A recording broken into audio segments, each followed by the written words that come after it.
Good Tov.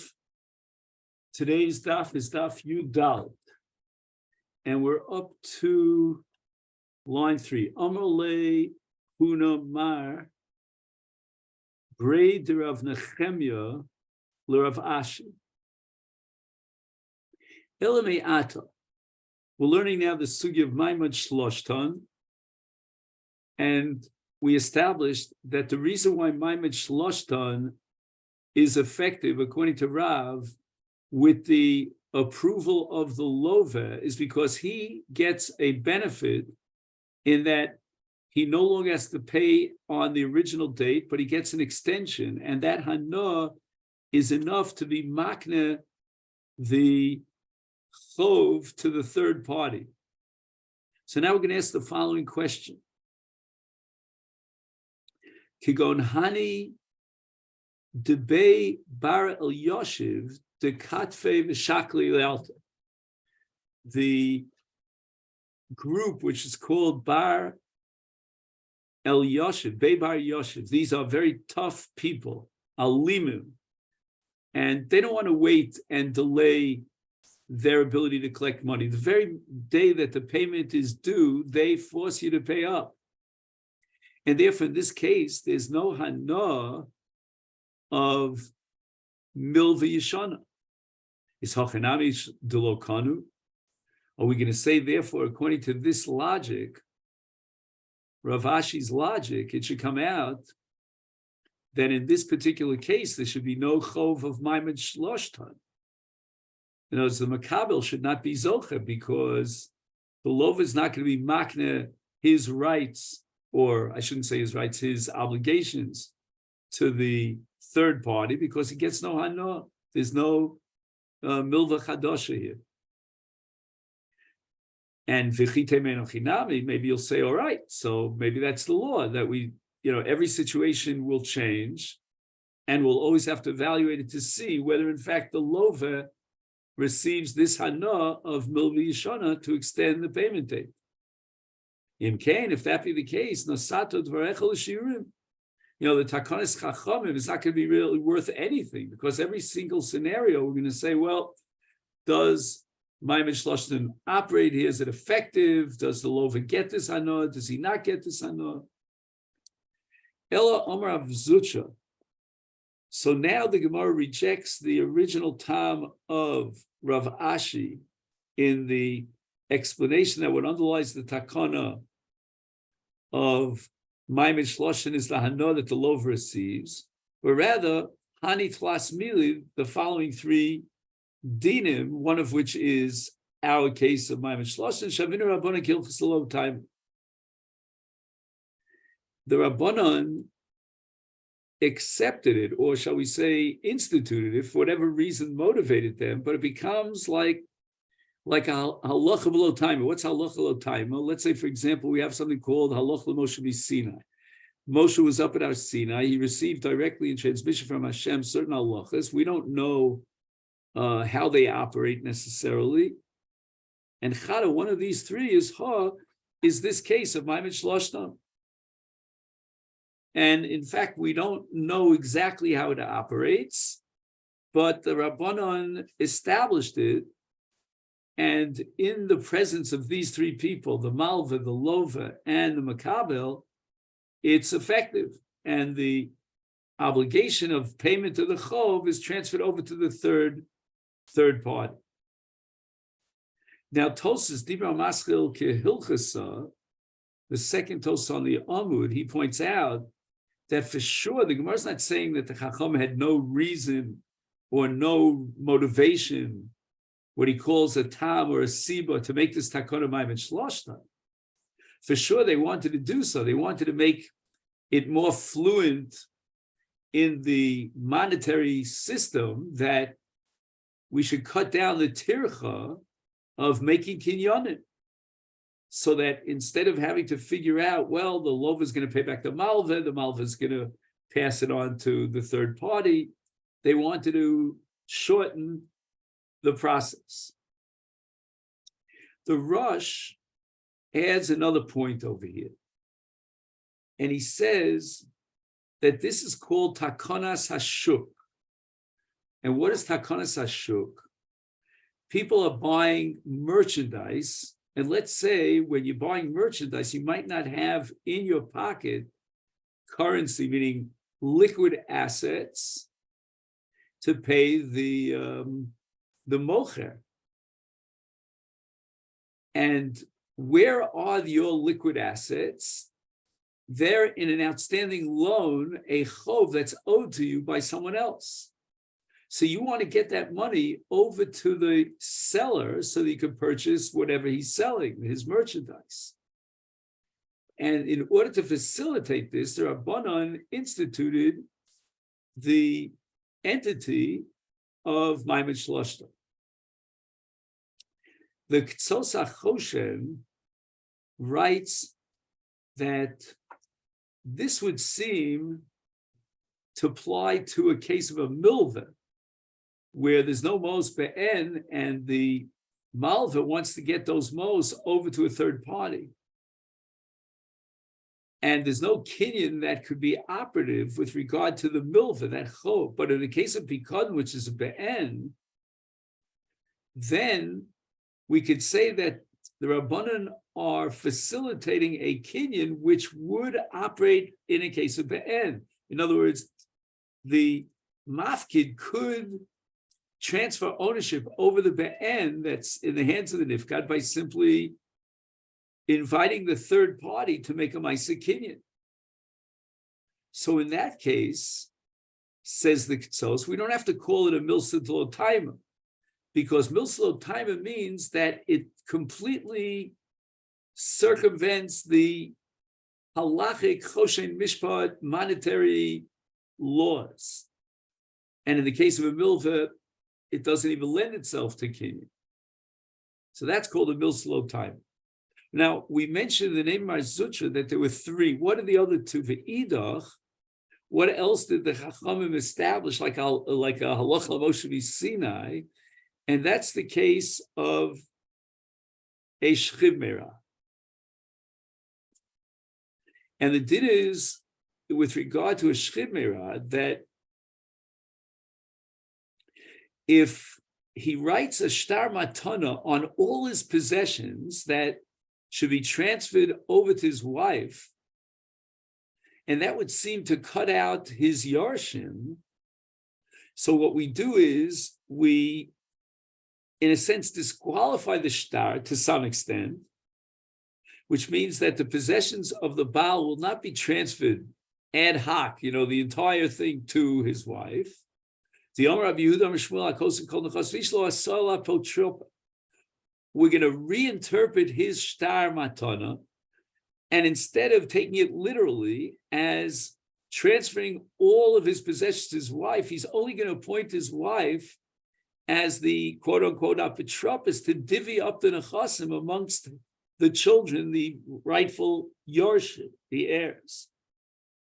And the reason for this, says the Rashbam in Bava Basra, is in order to be mechabe the bonin. In order that the banim should be mechabe their mother.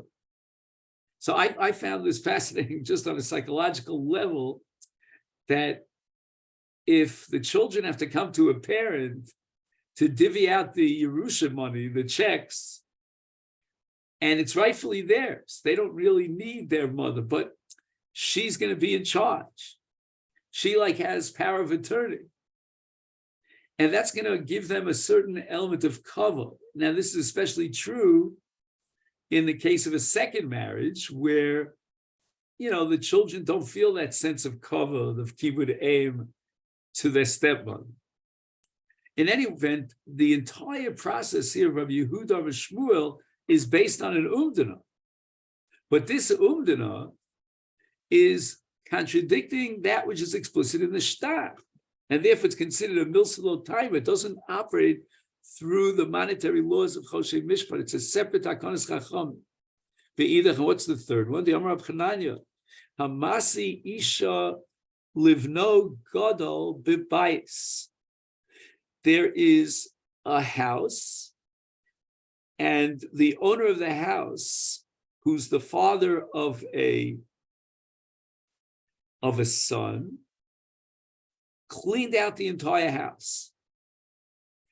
And he designated this house as what's called a Beis Chasnus Libno. In other words, he wants his son to be able to establish the new marriage in this house.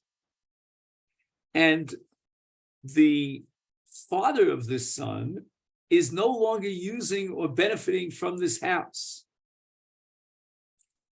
No, the Ben now establishes a kinyan on the bias, even though there's no shtar kinyan. There was no effective transfer of ownership.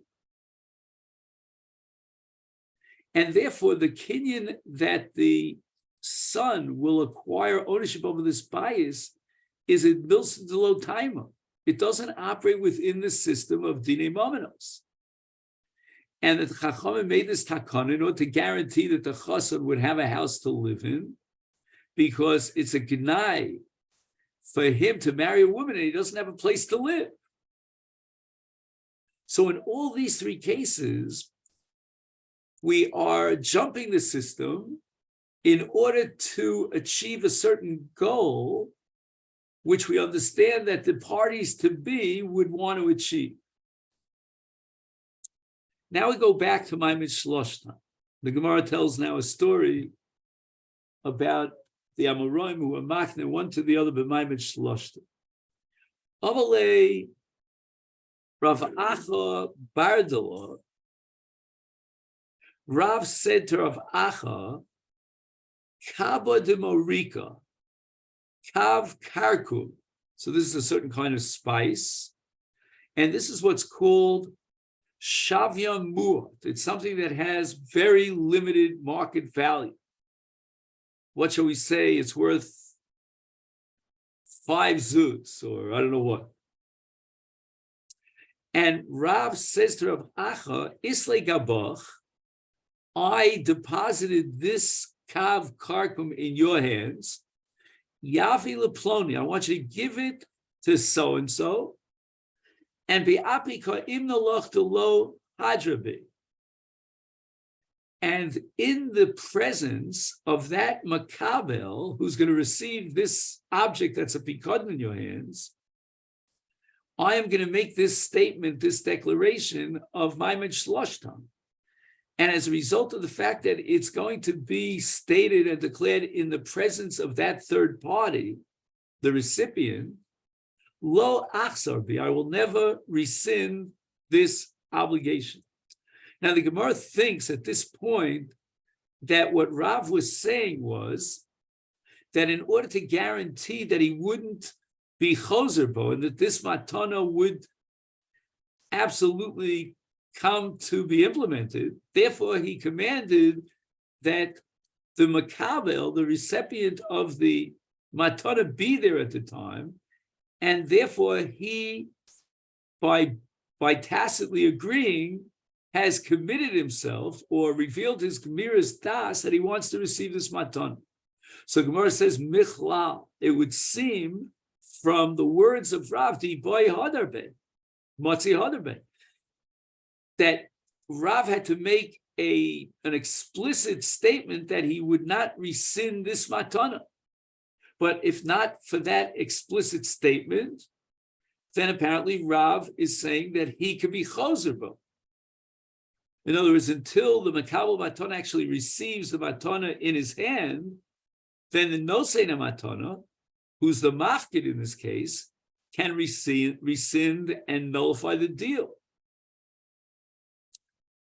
And this is very difficult because Rav holds that Maimed Shloshtam is effective, and certainly in the case of Bikadon.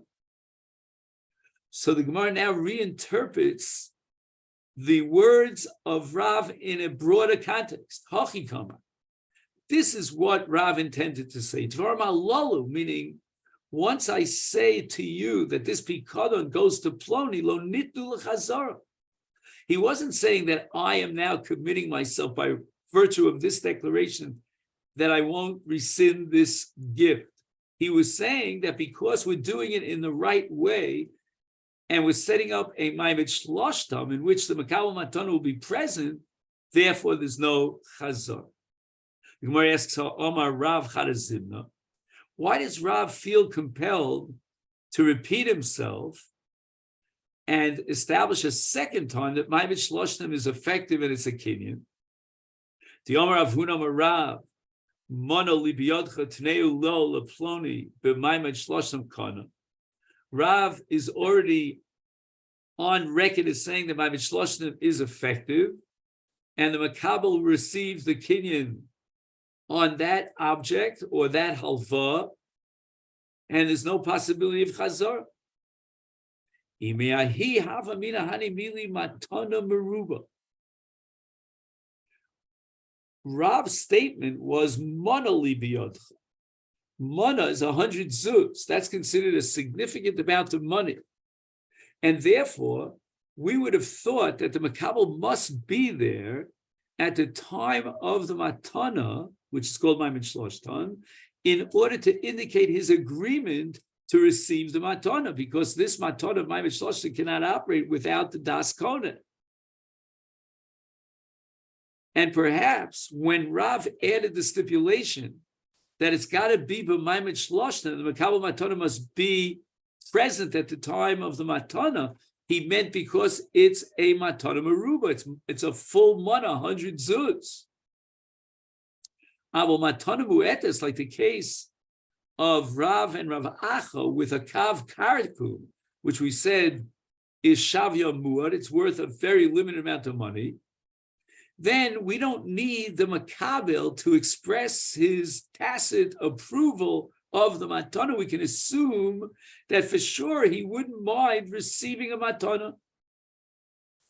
And therefore, we could say the following, that if the mafkid and the nifkad are there, just 2 out of 3, in this salka daitach, it's effective even without the presence of the makabel matana.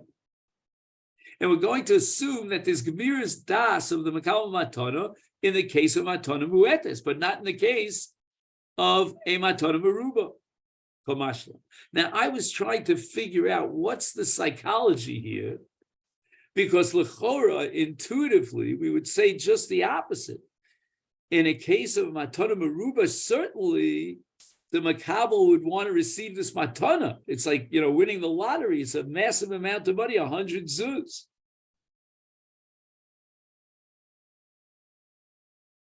So the first thought that occurred to my mind was what we call soni matanas yichya. A person doesn't want to receive a matana.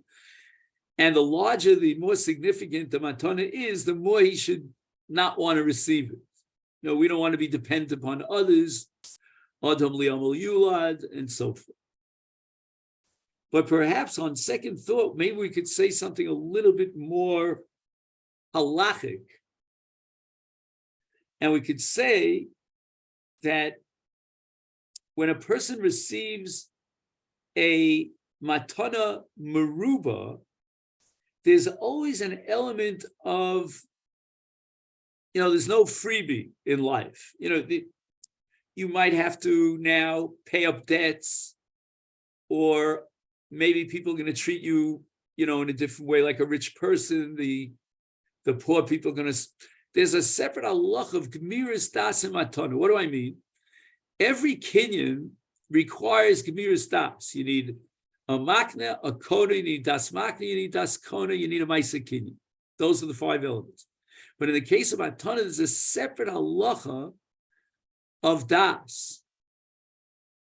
And how do I know this? Because there's a whole sugi babas called matana tmirta, and that means that if you give a matana in private, it's not valid. It has to be in public, because you need that gemiras das.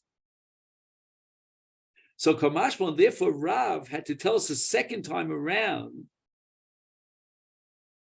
in the case of matana muetes, that was the kav karkom, that we still need maimed shloshna. And it's not enough to have the mafkid and the nifkad. At the time of the amira, we need also the makabel matana should be there, so that it's effective and binding, and the nosein matana could not be chosed. Okay, now we're getting into a sugya of shutfus, but not the general sugi of shutfus, but rather was zooming in on shutfus as it applies to Maimed Shloshta. Hanu Ginoi, what they did was they had people, Bali Ginos, that got together and they would go to a Balabayas who owned a piece of karka, and they would make a deal with him that they would plant their Yerokos. Usually in a Gino you plant vegetables, a patch garden. And they got together, b'shutfis, liskar karka, to rent out the land. They're going to do whatever agricultural work is necessary. They're going to sell the Yerokos on the market, divvy up in a shutfis the profits from these sales. Now, in this case, what happened was Ovid Chushban Abahadi Adodi. They started making a cheshbon of deficits and income, meaning we'll subtract the amount of money that we spent on the schirus and whatever money we paid for the workers to do the agricultural work, and we'll subtract that sum from the value that they sold on the market, and that would indicate how much profit they have, the profit margin, as we would say. However, when they made this cheshbon, and this is called cheshbon number 1, we're going to have cheshbon number 2, Posh Chamesh Istere Zuze Gabichad Minayim. Now, Istere Zuze, just for our own edification, is called Sloi Medina, because there's another kind of slime, which is Kesef Tzuri, but these are Sloi Medina. Anyway, 5 slime were missing from the pot. In other words, there was a miscalculation in the terms of the shutfis, that one of the shutfim was, so to speak, I don't want to use this word, but cheated out of 5 slime. Or alternatively, that he got an extra 5 slime. So in other words, the cheshbon didn't shtim, and therefore, let's say if he took an extra 5 slime, he has to take out of pocket 5 slime and put it into this pot that should be divvied up amongst the shutfim. And now comes the Maimed Shloshta. Amrile, the various Bale Ginos that a Shutfim came over to this one guy who owes them as a collective group 5 slime. Yavino Nila Limari Ar. We want you to take 5 slime and use it as payment for the schirus to the Balakarka. And be Apimar di Ara, and the Balakarka, from whom they rented the land, or they leased the land, was present. So in other words, instead of the 5 slum going directly back to the shutfis, use the 5 slum and give it over to the Balakarka to pay up our chov of schirus. And chanamine, the Balakarka made a kinyan from the shutaf that owes the 5 slum, and that's called a kinyan sudar. Now notice that there's a double whammy here. What do I mean? They didn't need a kinyan sudar. The Balakarka would have been koned the 5 slime with a kinyan of Maimed Shloshta, but for extra punch or security, they added a kinyan sudar. And a kinyan sudar is the only kinyan in the entire constellation of kinyanim that could firm up a chayvus. So there's a chayvus now on the part of that one shutuf has an extra 5 slime to pay up the Balakarka, and that chayvus can be crystallized and finalized by Kinyan Suda. L'sof azal avad chushbana bein dilei lenafshe. They did a second round of cheshbon.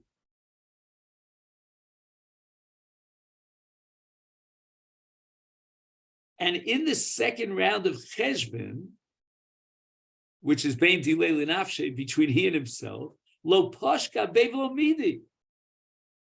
He found that there was a mistake in the original calculation that was made by the other Baliginos, and in truth, he did not take an extra 5 slime that belongs to the Shutfis.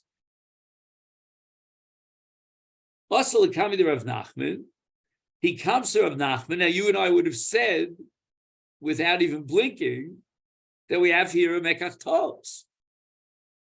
We'll call him Reuven. Reuven was mischayev to pay the 5 slime, in this case, over to the Baal Karka, but Tos. He mistakenly thought that he had an extra 5 slime. Now he finds out in his second cheshbon that the first cheshbon was not miduyak, but Rav Nachman didn't understand that this was a Tos. They didn't give Rav Nachman all the facts of the case, the background. Rav Nachman says, "My Evid, I can't do anything. I can't help you." Why? Chada number 1, the Omer of Hunam Rav. We have the statement in the name of Rav that Maimed Shloshtam is effective. So therefore, the Makabel, who was present at the time of the Balakar, he now has acquired ownership over your 5 slum. You got to pay him up. The Od, and furthermore, you doubled this kinyan by adding a kinyan suitor into the element. So all this was based on the fact that Rav Nachman was unaware of the toes. Amalei Rava says to Rav Nachman, "Otu hani mika omar."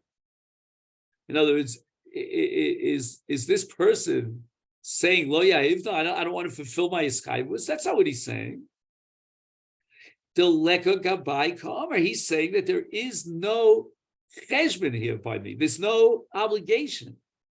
Not that I don't want to live up to my obligations, but there is no obligation. There was no extra money that I took. And the whole cheshbon, the first cheshbon, was betos. In Amalei, so Rav Nachman says, "Oh, now you're giving me the facts of the case, the background." In Cain, kinyan betos, ubechol kinyan betos. Okay, now that we've established in the name of Rav that you could be zoch in a chov through Maimed Shloshtan, the Gemara adds another din, which is also attributed to Rav. And we're talking about being zocha in mamon of the lovef on behalf of the mal. Itmar. A man says to his friend, Holech, meaning be my shliach hava, mana, I'm giving you a mana, and bring it leploni, shani chayav.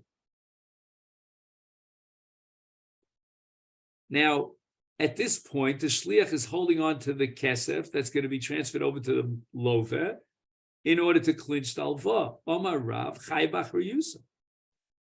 If this money is lost, let's say a bird comes down from heaven and takes away the mana,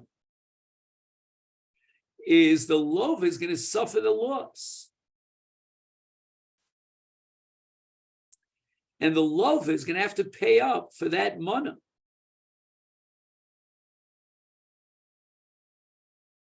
And what it seems is that once the malva appoints a shliach, that shliach is immediately makabel the mos on behalf of the loveh.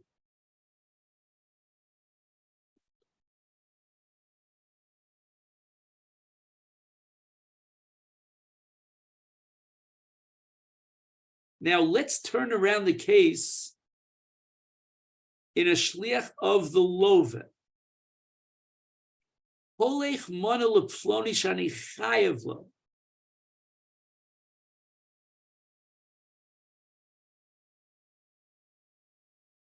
The loveh says to a shliach, I have to pay up the malveh.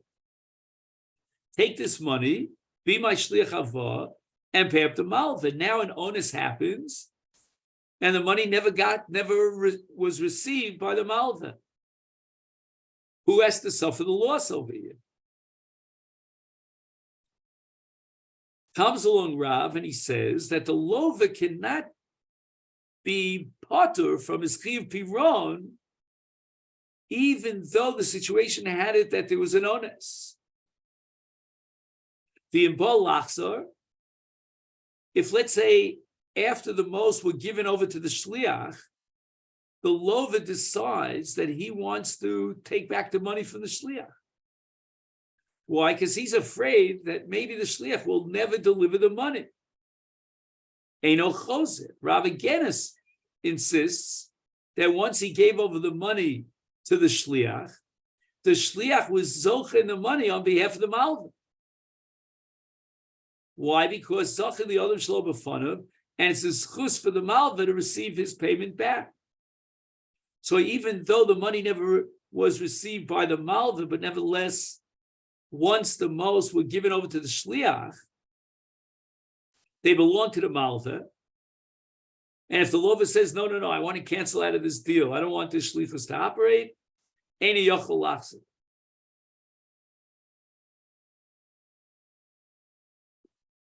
So again, Rav is paskening two halachas against the interests of the lova.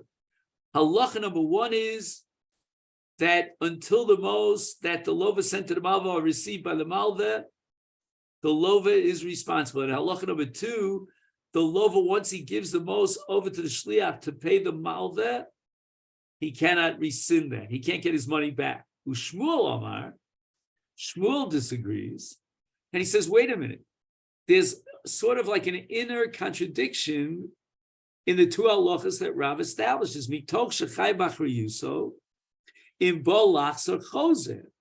If you're telling me, Rav, that the lov is still chai b'achrayus, such that if the money gets lost, it's the lov who will suffer that loss and he'll have to replace that money to pay up his chov, then what you're telling me is that the shliach is not a shliach lekabbalah with zachel liyadam shel b'fanav and immediately acquire the money on behalf of the malva.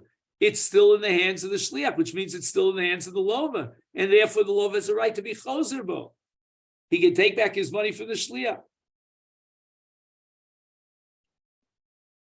And truth be told here, we need really a kind of an insight into the sheet of Rav, because the logical, intuitive argument of Shmuel seems to be the winner of the day. But Leva Ba'akamifli, the Gemara says, let's interpret the machlokes in the following light.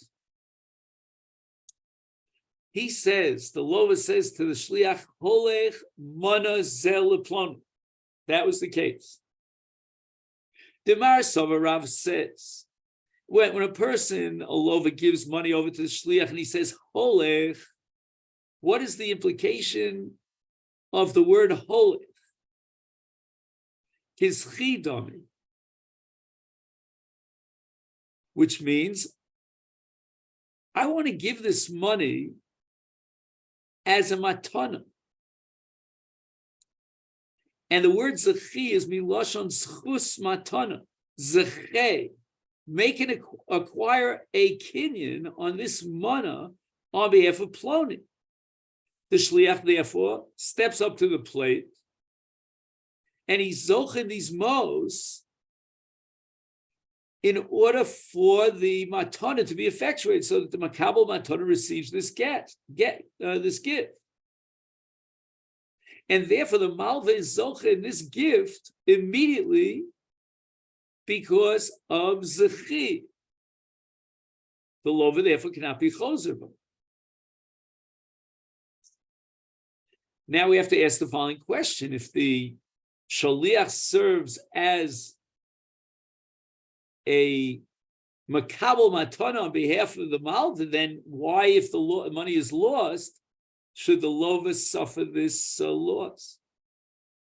But the answer is that the malva is not interested in receiving the money in a way that would alleviate the achrayus of the lova. So as long as the money is still intact, then the Malva says, let the Shliach be Zocha, and then the Shliach says, Zocha li'olam shel b'fanav. But if the money is going to get lost on the way, then the Malva says, I don't want you to serve as my Shliach through Zocha li'olam shel b'fanav. Umar Savar, but Shmuel disagrees, and he says that when a person says to a Shliach, Holech mos elu leploni, I want to give him a gift, lav kischidon. It doesn't mean that he said to the Shliach, Zachei b'mos elu leploni. And therefore, the Nosein never gave his agreement, his haskama, to be makna the mos until it is received by the Makabah. And the same thing should apply in the case of a lova. He gave money into the hands of the Shliach, and he said, Holech mana leploni shani chayav lo. He did not, the lova did not give the Shliach rishus to be zocheh the money on behalf of the malva, and therefore the lova can be chosable. And the Gemara rejects. Lo. That's not the machlokes between Rav and Shmuel. The Kuli Alm, everybody agrees whether it's Rav or Shmuel, that when you send a matana to your friend in the hands of a shliach and you say, Holech is chidon, it's as if he said to the shliach, Zechei v'matana zu leploni, and the shliach is zoch in the matana on behalf of the makabah. And that's called zoch in the olam shel b'fanav. And the no saying cannot be choser, and even Shmuel agrees to that. But here, in the case of a malva, of a milva, chachi b'hakam ifli, the machlokes here about with the lova, who's chayav most to the malva, and he owes him a mana, and he gave the mana over to a shliach, is what's the machlokes between Rav and Shmuel as to whether or not the lova can be choser bo? Mar Sava Rav is of the opinion lo amrinan migu. Umar Sava, but Shmuel holds amrinan migu. Okay, this is going to require a little bit of work. Now I'm going to switch the order around. If it's okay with you, we'll start with Shmuel. Shmuel holds amrinan migu.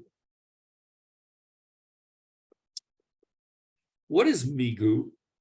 Migu means that if you give me certain rights, then migu, I extend my rights. So for example, if you have an obligation, then that obligation has to be countered by a zchus. What do I mean? When the lova gives back the payment, the money, the mana into the hands of the shliach, he's still chai b'achrayus. And if he's still chai b'achrayus, then you have to give him migu, ultimate rights as far as the shliach goes, because he's saying that the money is still not paid up and the lova has to pay it. And Rav holds that we don't say migu. We can split between these two dinim. The lova is in fact chai b'achrayus on the mos, but he can't be choser bo. So the shliach, who's carrying, he's the carrier, he's molech the chov, as a shliach who brings a matana to someone, and when the lova says to the shliach, holech mana leploni shani chayav lo, it's like he's saying, Zachei b'mana zel bal chovi. The shliach is zoching the money in the money on behalf of the malva. The lova can't be choser. But again, it still means that the lova, as we discussed earlier, is chai b'achrayus. Tanya Kavosei de Rav. We have a brisa to support Rav, that if a person gives over a money into a shliach in order to pay up his chov to the malva, and he says to the shliach either holech mana leploni shani chayav lo, or tain mana leploni shani chayav lo, or in the case where a person gives to a shliach a deposit, a bikadon that was deposited in his hands, and he says bring it back to the mafkid, Holech monoleploni pikodon sheishli biyodi tain monoleploni pikodon sheishli biyodi chayabach rayus. The Mishaleach, who is either the Lova or the Nifkad, is still chaybanach rayus, and he doesn't achieve a ptur from his chov until the moment that the money is actually delivered into the hands of the Baal or the Mafki. Nevertheless, even though he's still chayv b'achrayus, which means that the shlichus really hasn't been effectuated yet, nevertheless, he can't be choser. And that's the sheet of Rav. So Gemara has the following kash. Pikadon, in the case of a pikadon that was given over to the hands of the shliach, Rav says he can't be choser.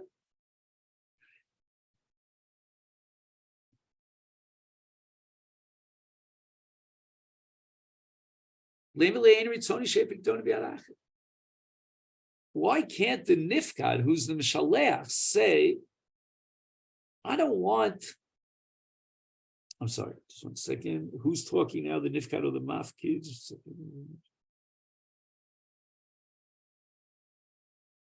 Right. The nifkad is saying, Ein ritzono. Oh, I'm sorry. Ein ritzono. I read it as ritzoni, sorry. Ein ritzono she'e pikdono biyadachem. I have an obligation to the Baal Pikadon to return his Pikadon, and he doesn't want someone else to handle the Pikadon. I don't trust anybody else. I want you, the Nifkad, to bring back this Pikadon and return it to me. So therefore, we're not going to say that the Shliach was Zocher on behalf of the Mafkid. Why? Because Ein Chavin Li'odom Shlo B'fanim. There's no Zechia him. He didn't Zach him in a case of Ein Ritzono She'epikdoni B'Arach. So Gemara says, therefore, I don't understand how in this brisa, even in the case of Pikadon, we're saying that the Nifkad cannot be Choser Bo. And that could only be based on Zachar Li'odom. And this is a Chol. Omar Abzera, Kisha Huchsa Kafram. The Nifkad has already proven himself. He has a very bad track record as a Huchsa Kafram, meaning the Mafkid already demanded in the past that he, the Nifkad, return this object, and the Nifkad said, I never got it from you, I never received it from you. In such a case, the Baal Pikadon, the Mafkid, would certainly want the object to get out of the hands of the Nifkad, and he's very happy that it was given over to the Shliach. The very moment it's given over to the Shliach is Zachar Li'odom Shlo B'fanav, and therefore, Eino Choser Bo. Rav Sheshes Havile Ashrata de Sarboli. So this was a sale of something called Sarbalim. He says here it's a me'il, a malbush elyon, based on the ark. So it's some sort of outer garment. And he sold this this outer garment bish taroy, like we would say today with a kartis hashroy, which is called hakafa, in the city of Mechos.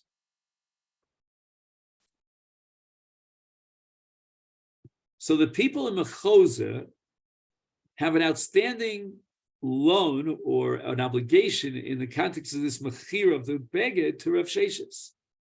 Amalei, Rav Sheshes says to Rav Yosef Bar Chama, you're going to Mechose, Bahari di Osis, when you come back from Mechose, I sinu niela, bring me back the most that they owe me in lieu of the sale. Azal, Rav Yosef went, he demanded from the buyers that they give him the money for the coat. Yahivneli, they did so. But Amrile, but they said, these buyers to Rav Yosef B'cham, Nikne Minoch, we want a Kinyan Sudar so that your eschaiva should be such that you're achra'i, you're responsible for these mo's. And if something terrible happens to the mo's, don't come back and demand that we replace these mohs, it's not our problem. Amalahu, so Rav Yosef responds in. I'm agreeing, I'm approving the Eschayvus Bachrayus.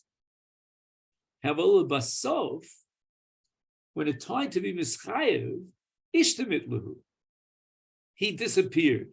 Rav Yosef was nowhere to be found. So the kinyan that he agreed to make a sudar to clinch that achrayus on the most was never actually implemented. Ki asal agabe. Now Rav Yosef comes back to Rav Sheshes. Amalei, Rav Sheshes responds, Shaper Avdid. It was a very good thing that you weren't makabel alech achrayus. Delo shavius nafsha. Delo shavis nafsha. It's a good thing that you aren't mishabed yourself. You don't have to accept upon yourself this shibud to be like an eved mishubad, to return these most, even if they get destroyed by onus. We have a principle based on the pasuk in Mishlei, eved lova leish malva. On the contrary, these buyers who have not paid up, they have the status of a lova. They're the eved. You don't have to become an eved to the malva. Lishlach rita. There's another transmission in which Rav Sheshes said Shaper of this. Why? Because Avad Eved Love Leish Malve. On the contrary, the Lekuchos, the buyers, they have the status of an Eved, they have the status of a Love. They bought Ba'akafa, and the Achrayus is on their shoulders to return the money. Rav Achab, Rav Yoshia, Havile, Iskifa, Isfika, de Kaspa. I don't know, it's some sort of receptacle that it was made out of silver. And he had deposited it in the hands of the people Benardah, which is a city, as you know, in Bavel. And now we turn to Yedalid Obeis. Amar Lahu, Rav Achai says to Rav Dostoi bar Rav Yanel, Rav Yossi bar Kaifar, they were on the way to Nardoi, Bahadi Diosis, Asuye Nil. Since you're going anyway to Nardoi, and I deposited this kli in their hands, bring it back on the way back.